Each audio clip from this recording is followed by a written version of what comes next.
ठीक है, अभी देर हो रही है तो अभी जो लोग हैं उन्हीं के साथ शुरू करते हैं। मेरी आवाज और स्क्रीन दिखाई दे रही है?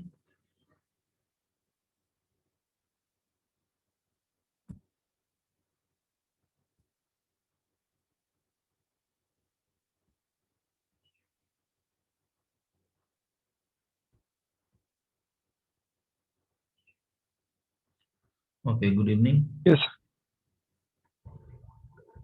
तो लास्ट क्लास में हम लोगों ने जहाँ खत्म किया था, जहाँ तक रुक गए थे, हम लोग उसके आगे कंटिन्यू करेंगे आज।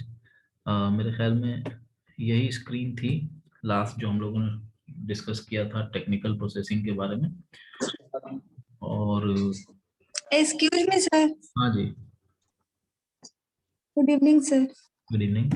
सर वो 23 में मैं 23 को जो क्लास था लाइब्रेरी ऑटोमेशन का जो फर्स्ट था वो मैं अटेम्प्ट नहीं कर पाई थी। तो नवनीत सर से बोली थी कि सर उसका रिकॉर्डिंग आप सेंड कर दीजिएगा ग्रुप में करके, तो हाँ बोले थे और अभी तक आया नहीं। ठीक है, वो मेरे पास है रिकॉर्डिंग, मैं आपको भेज दूंगा। Okay sir. ओके। जी सर, थैंक यू सर।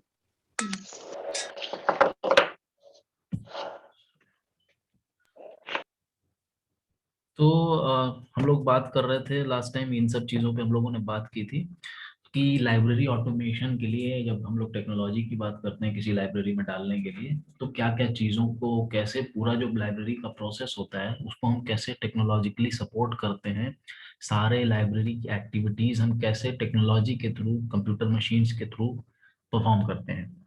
तो लास्ट हम लोग यहाँ देख रहे थे। इसके बाद हम लोग एक चीज और जो हमने स्किप कर दिया था लास्ट टाइम में, वो था हमारा सीरियल कंट्रोल।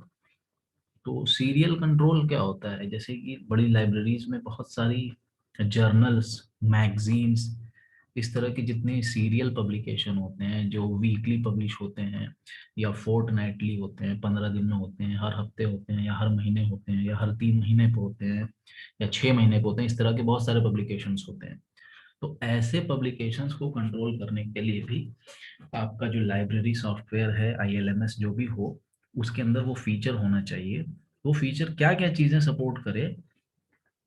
तो एक चीज इसमें जो इम्पोर्टेंट बात रहती है वो दिमाग में रखिएगा, जैसे कि कोई भी बुक आती है जब लाइब्रेरी में, हम लोग उसको एक्सेशन नंबर दे देते हैं ना, लेकिन जब भी कोई जर्नल या कोई मैगजीन, इस तरह की चीजें जब आती हैं, खासकर जर्नल की बात करते हैं, जब ऐसी चीजें आती हैं तो उनके हर इशू को हम लोग एक्सेशन नंबर नहीं देते हैं। उसको फाइनली एक्सेशन नंबर तब मिलता है जब वो कंप्लीट एक इशू हो जाता है। जैसे कि साल में 12 इशू निकलते हैं हर महीने, तो जब पूरे 12 इशू हमारी लाइब्रेरी को रिसीव हो जाते हैं, तब उसकी हम बाइंडिंग होती है। ये इसमें लिखा है volume and marked for binding. तो जब लोग बाइंडिंग करके वो तैयार हो जाता है, तो हम उसको एक कंप्लीट बुक की तरह मान के उसको एक एक्सेशन नंबर देते हैं, और फिर उसकी कॉल नंबर उसका डिजाइन होता है। ठीक।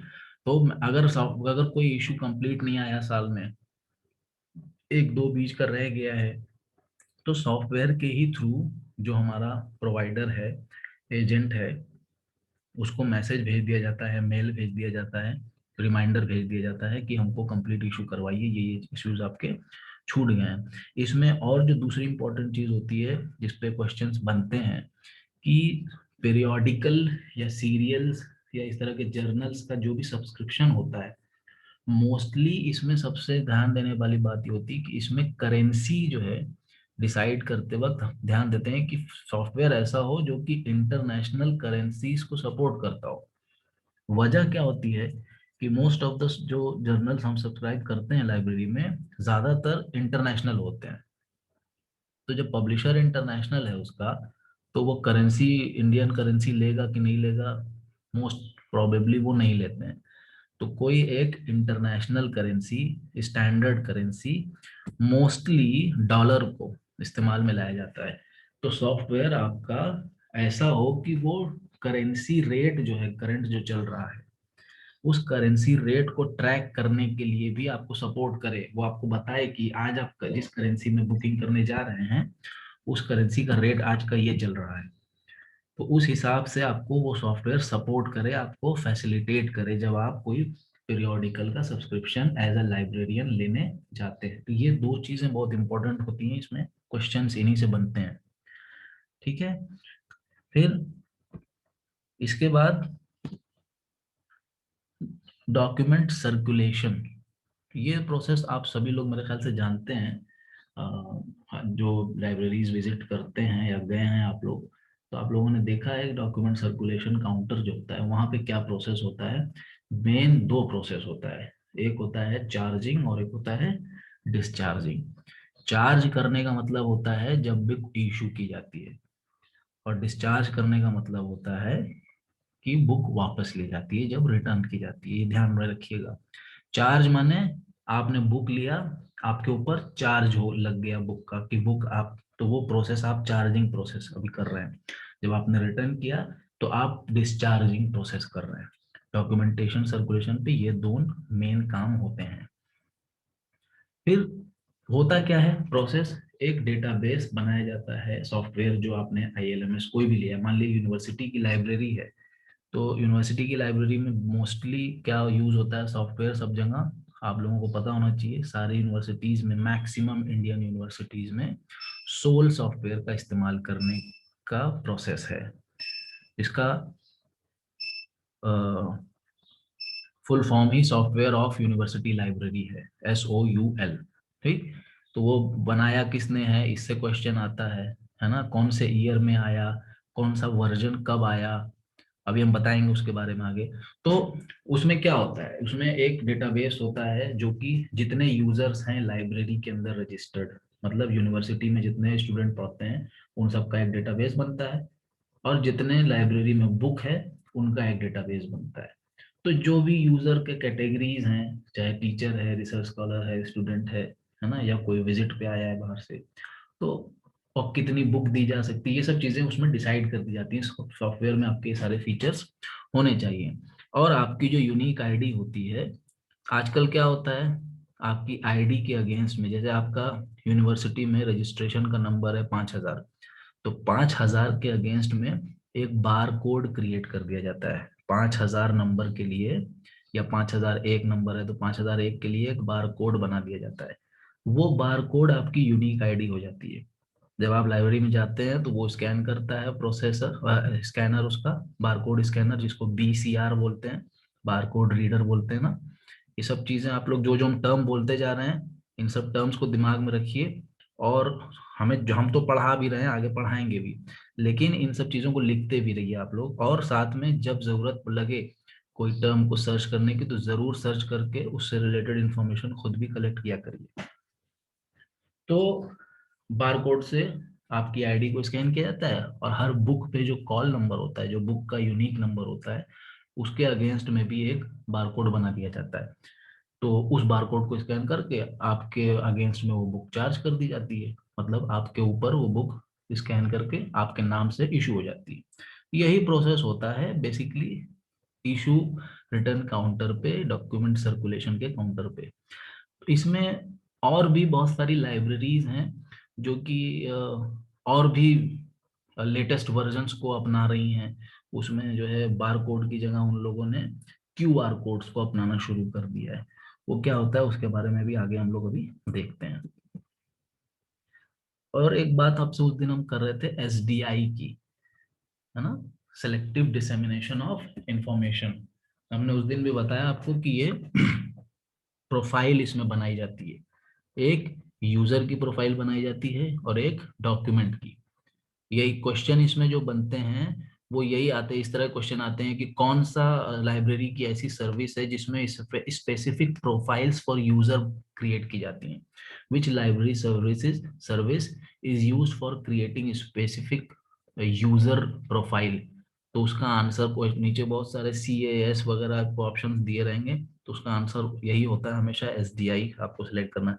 तो एक कंसेप्ट आपको दिमाग में होना चाहिए कि यूजर की प्रोफाइल, डॉक्यूमेंट की प्रोफाइल, और उन दोनों को एक दूसरे से मिला करके जब कोई प्रोफाइल मैच होता है, जैसे इसका एग्जांपल और छोटे में हम लोग देखें तो जैसे मैट्रिमोनियल साइट्स चलती हैं, उसमें क्या होता है, एक लड़की अपनी प्रोफाइल बनाती है, एक लड़का अपनी प्रोफाइल बनाता है। तो जिन लोगों की प्रोफाइल्स ज्यादा मैच करती है, एक दूसरे को सपोर्ट करती हैं, तो उन लोगों के मैच से रिलेटेड हमको जो भी लोग उन पे रहते हैं उनको मैसेजेस जाते हैं कि आप दोनों की प्रोफाइल मिल रही है, आप अगर इंटरेस्टेड हो तो इनको देखिए। उसी तरह से ये होता है कि जब डॉक्यूमेंट की प्रोफाइल बनाई जाती है और यूजर की प्रोफाइल पहले से बनी भी है, तो वहां पे वो मैच दिखाता है, यूजर के पास मैसेज जाता है कि एक ऐसी डॉक्यूमेंट आया है लाइब्रेरी में जो कि आपकी प्रोफाइल से मैच करता है, तो अगर आप इंटरेस्टेड हो तो आप आकर के देखिए। सेम यही प्रोसेस है, इसमें और कुछ नहीं है। बस ध्यान देने वाली बात यह है, अब इसमें क्या है कि अब SDI जब हम अभी तो आपको कंसेप्ट बता रहे हैं, ठीक है। SDI आप लोग अपने नोट्स में लिखिए, और SDI का ओरिजिन ईयर क्या है, देखिए ये सब चीजें अगर हम आपको बेसिक बताना शुरू करेंगे तो बहुत टाइम हमें लग जाएगा, और मेरे ख्याल से उन सब चीजों की आपको जरूरत नहीं है। आपको हम बेसिक कंसेप्ट बता रहे हैं, अभी क्वेश्चंस भी हम लोग इससे रिलेटेड आज डिस्कस करेंगे।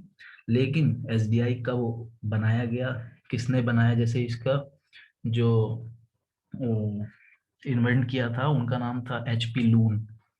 तो इस तरह के क्वेश्चंस आप लोग दिमाग में अपने नोट्स में बनाते रहिए, ठीक है। खुद भी थोड़ा सा इंटरेस्ट इसमें रखिए, सबसे जरूरी चीज है कि आप लोग खुद भी इसमें सर्च करिए, ताकि दिमाग में ढेर सारी नॉलेज, स्पेसिफिक, जिसको ऑब्जेक्टिव नॉलेज कहते हैं, है ना, डेटा बेस्ड।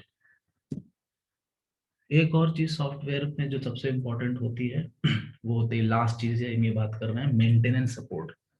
इसमें जो बेसिकली क्वेश्चन बनते हैं ना, इसमें आता है एक टर्म यूज होता है AMC, उसको बोलते हैं annual maintenance charge, AMC।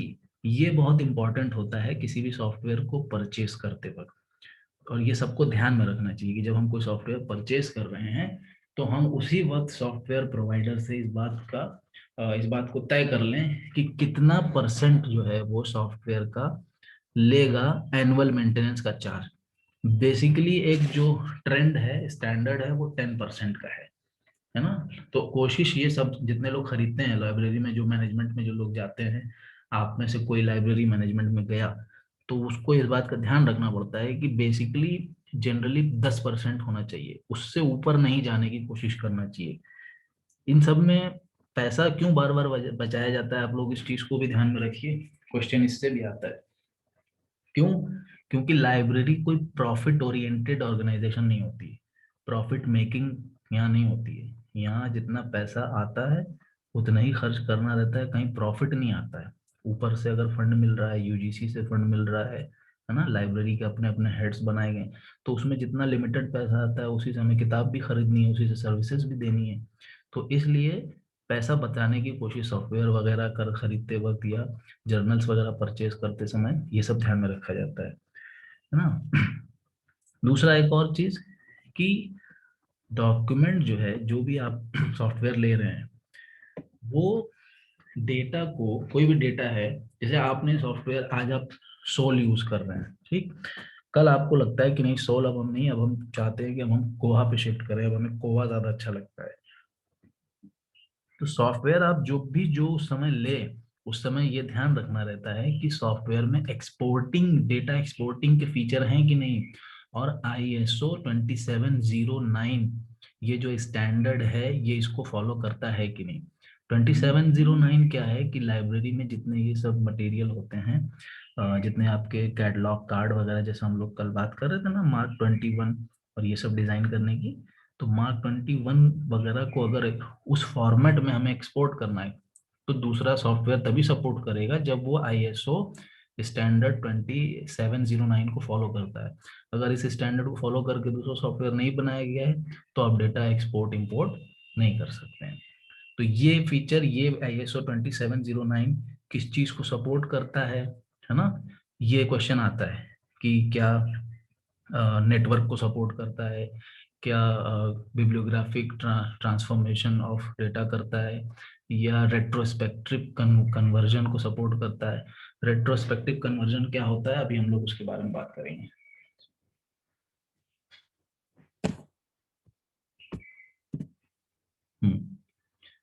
Retrospective conversion की जो बात हम लोग कर रहे हैं, उसमें सिंपली यही बात है, जैसे आपने अभी लाइब्रेरी बहुत छोटी सी है, आपने उस लाइब्रेरी में अपने बहुत लिमिटेड डेटा जो है किताबों से रिलेटेड, जैसे नाम, ऑथर का नाम, टाइटल, पब्लिशर, ISBN, क्योंकि डिटेल्स तो किताबों के बारे में बहुत सारी हो जाती हैं, जैसे कि उसमें मैप हैं कि नहीं, कलरफुल पेजेस हैं कि नहीं, कितना लंबे पेजेस हैं, कितने चौड़े पेजेस हैं, ये सारी डिटेल भरी जाती है।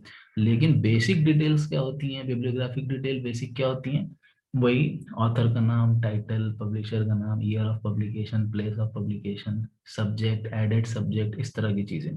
तो जब इस तरह की बेसिक चीजों को हम किसी एक सॉफ्टवेयर से, किसी एक डेटाबेस से दूसरे डेटाबेस में ट्रांसफर करने के लिए जब प्रोसेस में जाते हैं, तो इसी को कैसे, जैसे कि हमने उसको मान लीजिए एक्सेल शीट में एंट्री की हुई है, उस एक्सेल शीट से हम उठा करके हम उसको किसी लाइब्रेरी के ILMS में ट्रांसफर करना चाहते हैं, रेट्रोस्पेक्टिवली उसको लेकर के उसमें जाना चाहते हैं।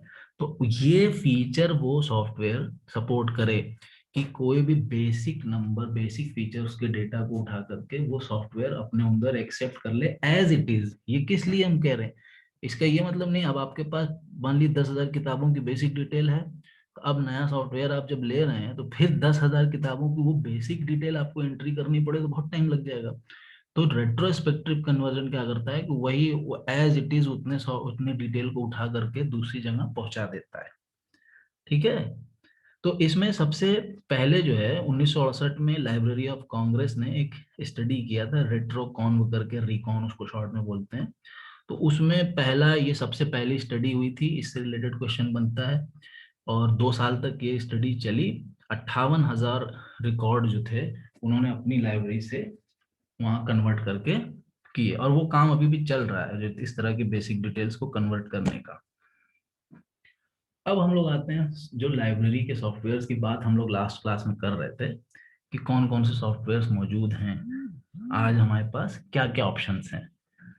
तो ये इनमें से मेरे ख्याल से ज्यादातर सॉफ्टवेयर्स के नाम आपने सुन रखे हैं। इन सब सॉफ्टवेयर से रिलेटेड जितनी जानकारियां हैं, बेसिक बेसिक जानकारियों का मतलब क्या होता है, कोई सॉफ्टवेयर का फुल फॉर्म, उसका ओरिजिन कंट्री, उसके ओरिजिन डेट, उसके डेवलपर का नाम या किस ऑर्गेनाइजेशन से वो जुड़ा हुआ है, वो किस किस फीचर को सपोर्ट करता है, ये 6-7 चीजें हर सॉफ्टवेयर में आपको मिलेंगी। और ये हर सॉफ्टवेयर से इसका क्वेश्चन बन सकता है और बनता आया है पिछले कई सालों में।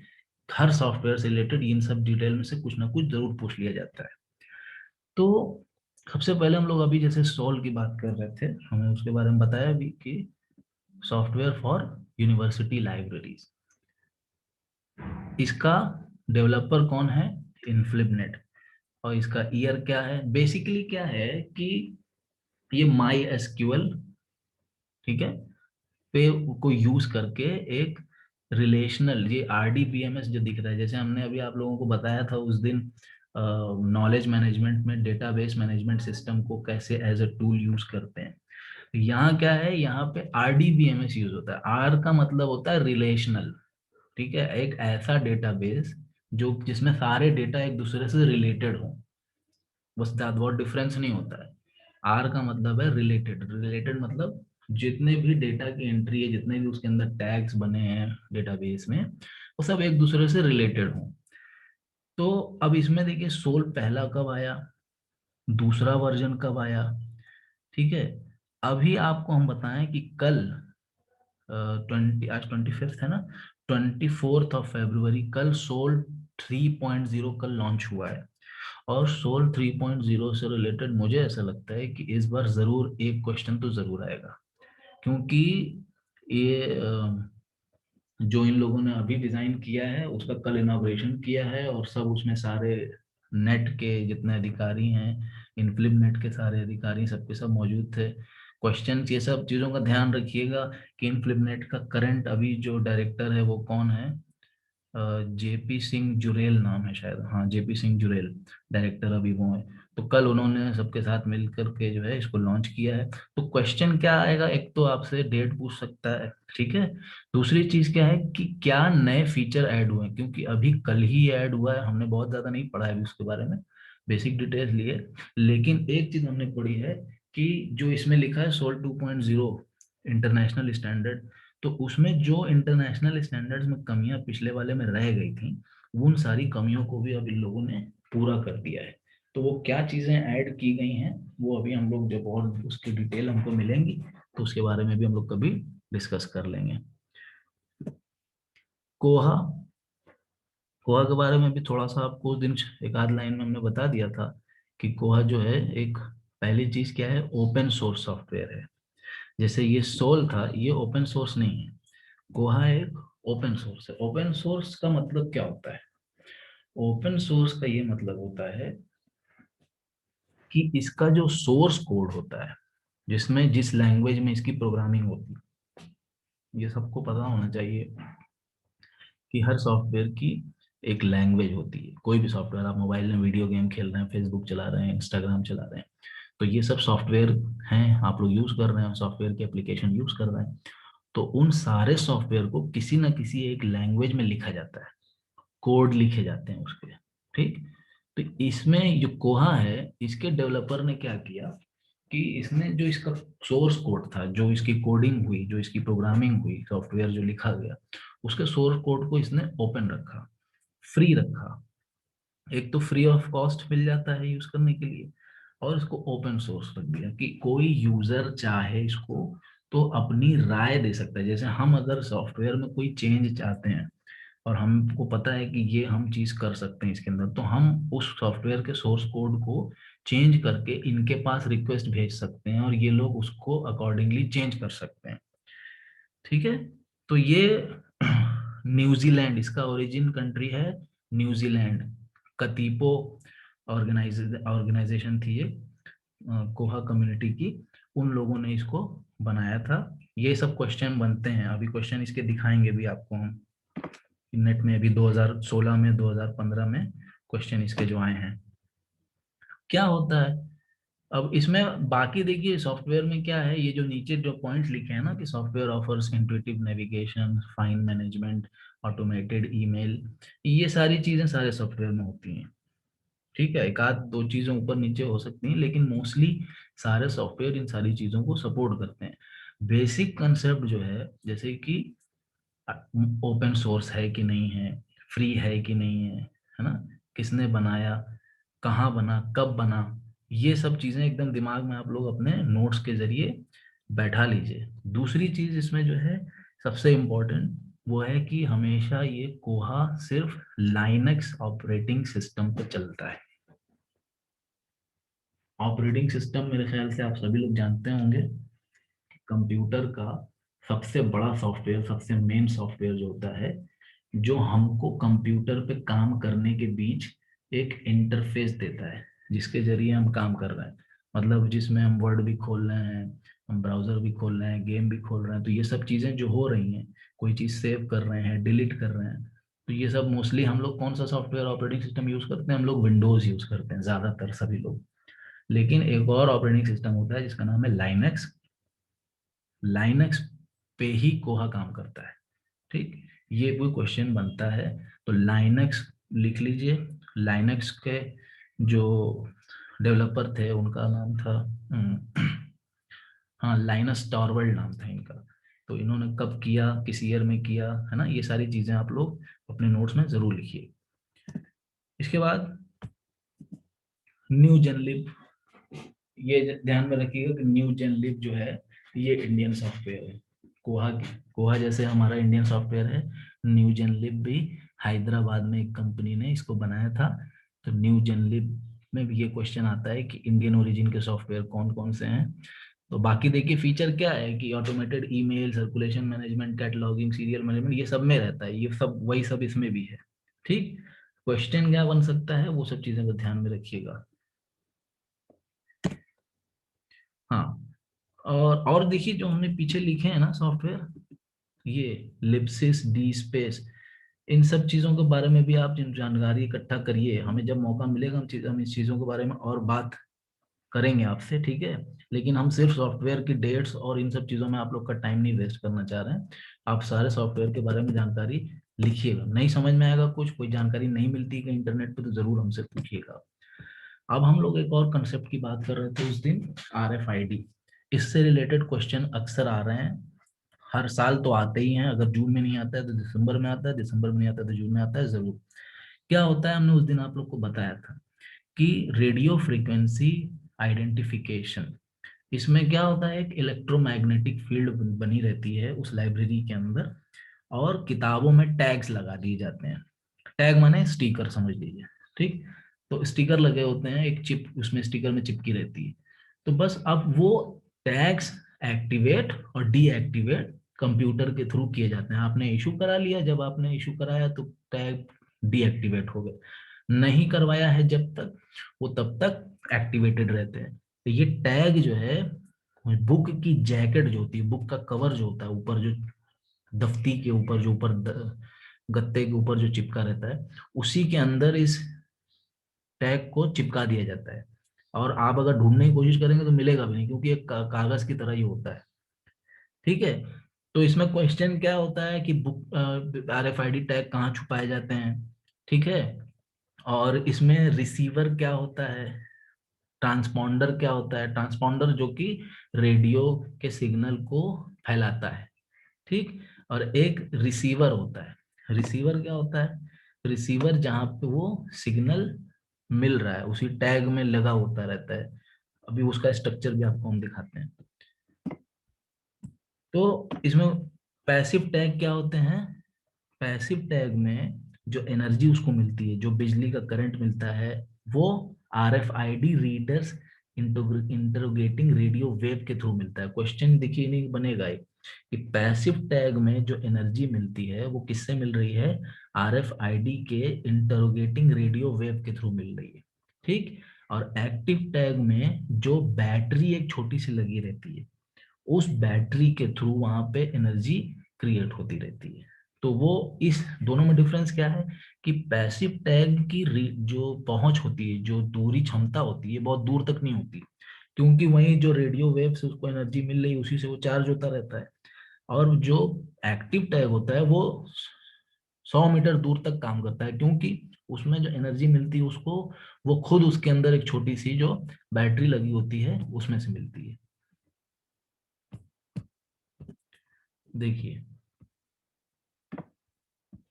ये टैग है और एक ये रीडर है। जैसे बारकोड रीडर आपने कुछ देखा होगा, कई मॉल्स में देखा होगा, लाइब्रेरीज में देखा होगा।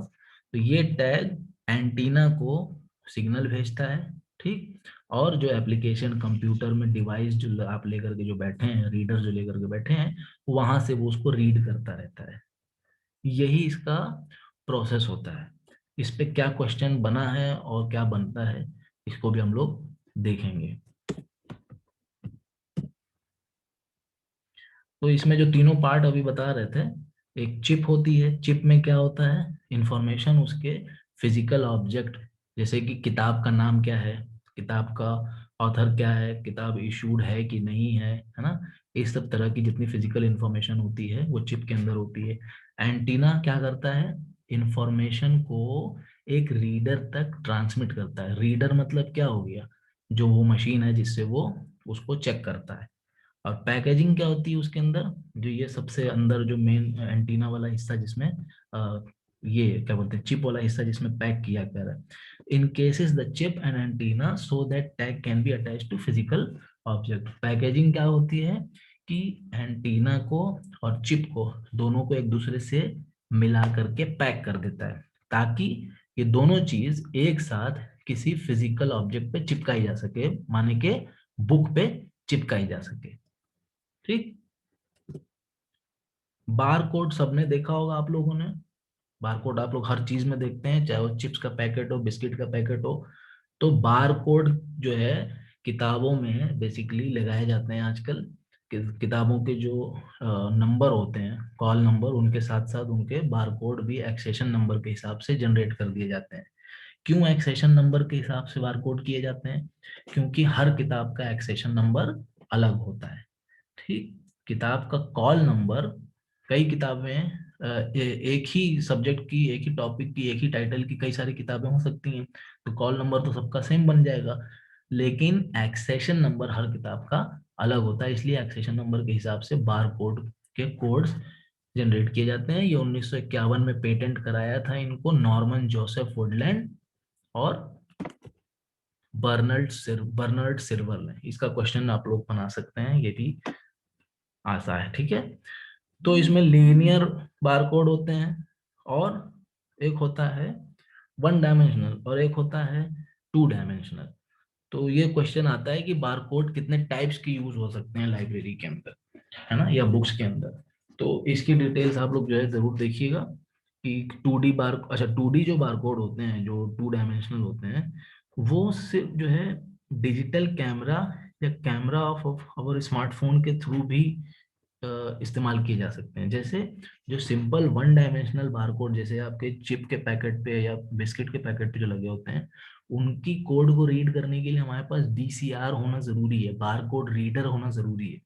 लेकिन जो 2 डायमेंशनल बार कोड होते हैं, 2D बार कोड्स, इनको हम लोग अपने डिजिटल कैमरा और स्मार्टफोन के कैमरे के थ्रू भी कर सकते हैं। जैसे आजकल इसका एग्जांपल क्या है, क्यूआर कोड। क्यूआर कोड क्या होता है, वो हम लोग मोबाइल से नहीं आजकल क्यूआर कोड स्कैन कर लेते हैं, तो वो उसी की बात हो रही है। ये तो आप बार कोड देख रहे हैं, ठीक। और ये आपके क्यूआर कोड। अब इसमें क्या क्या आप अब देखते हैं, अक्सर हम लोग बहुत सारी चीजें क्यूआर कोड से स्कैन करके आजकल यूज कर रहे हैं। तो क्यूआर का मतलब क्या होता है, क्विक रिस्पॉन्स।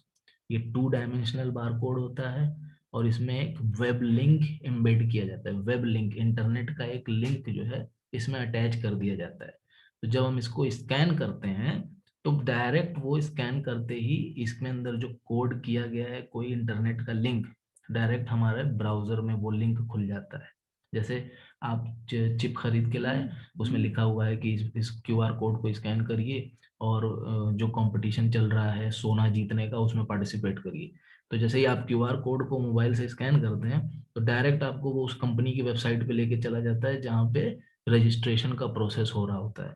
या आजकल जितने ऑनलाइन वेबिनार्स हुए हैं उन वेबिनार के लिए भी बहुत सारे बारकोड्स दे दिए जाते हैं वेबिनार के जो एडवर्टीजमेंट छपता है उसमें, कि बारकोड को स्कैन करिए और डायरेक्ट वेबिनार के लिंक पे पहुंच जाइए। ठीक है, तो इसको किसने इन्वेंट किया था? इनका नाम था डेंसो वेव। ठीक, इसमें क्या चीज बेसिक है और क्या क्वेश्चन बनता है इसके अंदर? 4 इनकोडिंग मोड्स होते हैं।